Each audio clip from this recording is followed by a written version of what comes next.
Guys, we built this one in honor of the king himself, Jeremy McGrath. Take a good look at this beauty. Absolutely stunning piece of kit.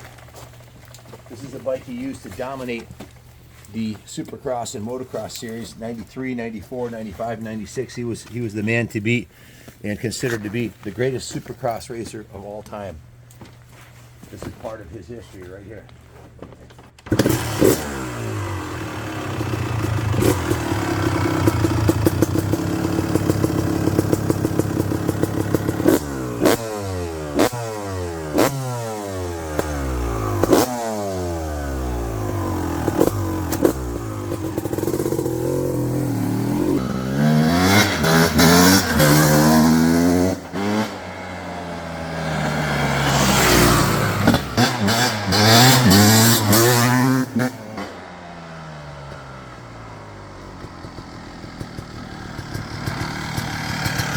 I'm seriously considering keeping this thing. What a fantastic motorcycle. Considered to be the best two-stroke engine 250 Honda ever built. And this would be a perfect complement to my 97 CR500. Just love the way these steel frame bikes handle. Motors on point, clutch, transmission, everything. This one's in spectacular condition. Come on inside, I'll tell you all about it. Guys, feast your eyes on this 1996 Honda CR250R. Jeremy McGrath replica. It's got the full 1-800-COLLECT graphic kit on it. Jeremy McGrath stickers on the tank there. And of course, the AMA Pro #1 plates. King of Supercross himself. He still stands as the winningest rider ever in Supercross history. And he dominated 93, 94, 95, 96 on this chassis, the steel frame chassis. This is the holy grail, the last year of the steel frame. It had all the improvements in the suspension, brakes, and engine that you could ever ask for. And they went backwards on the 97. In fact, Jeremy quit Honda and went aboard with Suzuki, who had a copy geometry and frame-wise of the Honda, very similar. So, and he would dominate on the Suzuki, but he hated the first year aluminum frame. Ronnie Mack seems to love it though. But as far as the greatest of all time, the king of Supercross, Jeremy McGrath, is concerned, this is the, and most of the pro riders would have to admit, including myself, that the 93 to 96 CR is one spectacular motorcycle, one of the best turning ones that Honda ever came out with. They just handled great. They'd basically think of turning and they would turn. And the motor was the motor of doom. In 01, when they came out with the RC valve, a lot of people didn't like that engine compared to this one, just the hit, the power band, everything. This one came out of a 25 bike private collection. It was on display in a private museum, custom building built on a 500-acre estate in Dallas, another collection out of Dallas, Texas. And had been on display for many years. Before it was parked, he had completely rebuilt the engine. We sent a borescope in and checked out the bore. It's mint, did a compression test, 210 PSI. The thing's an absolute freaking rocket ship. Hauls ass, it's a whole shot monster. We took it to the next level. When we got it, we took everything off the bike. The wheel sets, the plastics came off. It had this Jeremy McGrath 1-800-COLLECT kit on it, but it had been on there for a while and it was a little faded. So he bought a brand new set of the plastics and graphics. So we did it's got a new front tire on it in tube, new fork protectors, performance. Factory Kiaba had rebuilt the suspension when the previous owner had built it the first time. Has the stadium front number plate with the #1 AMA Pro Renthal handlebars, the quick adjust pro circuit clutch, ODI grips. Front brake's been redone with new brake fluid. The radiator shrouds are new. The tank was cleaned up and a new set of graphics installed on it. Brand new seat cover, brand new rear fender, brand new side number plates. It's got a new Dunlop tire on the back here with maybe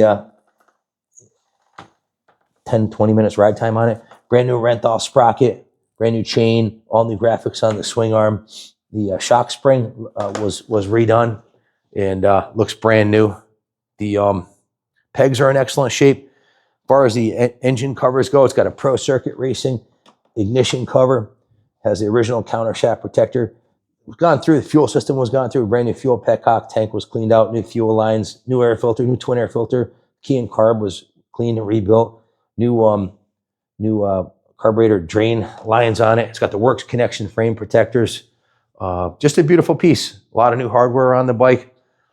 The wheel set was also gone through. It has a new Impact Racing, a lightweight aluminum rear wheel that was installed with a aluminum hub. Really a nice matching set of wheels, front and rear. You see the front one, brand new straight wheel. So new spokes too. Wheel bearings have been gone through. It's got a Pro Circuit Platinum exhaust system that just absolutely barks. And it has the Pro Circuit factory sound silencer on it. Definitely the hot setup. This engine cover on this side here, this clutch cover has been restored and repainted. The frame was not repainted entirely, just the frame down tubes. Here, the subframe, we took the subframe off and took the airbox off and completely dismantled the whole back of the bike and repainted the subframe. That was completely repainted, but the frame rails and the frame tube up, main down tube, and we just touched up around the steering stem here a little bit, so it didn't need a frame off. It was it was pretty clean when it got here. So a lot of time and money and effort between the wheels and tires and everything else that was done on the bike. Engine is basically brand new, 210 PSI, factory performance racing. Redid the rear shock, as you can see. So if you're looking for a bike to roll to the line at Daytona for the Vintage Supercross, this is about as good as it gets. We also have the 93 that we just did a frame off on. That 93 has an $11,000 work order, so that one's going to be a lot more money than this one. This one will be priced a little more reasonably. It didn't need we didn't go quite as far as on this one because frankly, it didn't need it. It looked beautiful when it got here, but just couldn't resist taking it to the next level. So we did quite a bit to it. If you have any questions about it, give us a call, 860-454-7024. Still has original radiators on it. Some of the hallmarks of what you want to look for on a classic motocross bike. Make sure the original radiators are intact and straight. That indicates the bike's never been cartwheeled or had any major issues. And look at the frame rails. I think I mentioned it's got rental bars on it too. The new ODI grips. You always want to check the frame rails on any classic, especially CRs. I've seen Doug Henry completely flatten a set of these in two motos at Unadilla.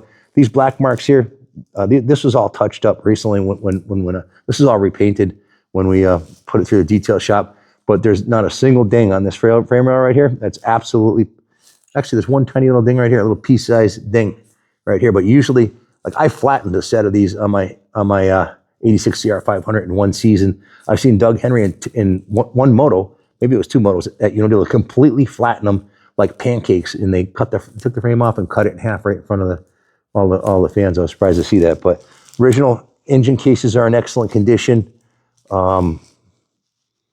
The linkage that looks to be in good condition, swing arm, but just good, super clean. On a scale of 1 to 10, those frame rails are a 9.6. They're about as good as it gets. So if you have any questions about it, give us a call. If you're looking for a vintage bike to display, this is an absolutely stunning piece. If you're looking for a bike to race vintage with, honestly, there's not a better bike on the market from than the 93 to 96 CR250 or the CR500. That's my weapon of choice. I've got a 97 CR500. So this would be a perfect addition to my 97 CR500 and run a couple different classes, a little bit less of a handful. This was the bike to have in 96 and today still is for vintage racing. If you have any questions about it, it's going up on eBay for sale. Give us a call. Thanks for watching and God bless America.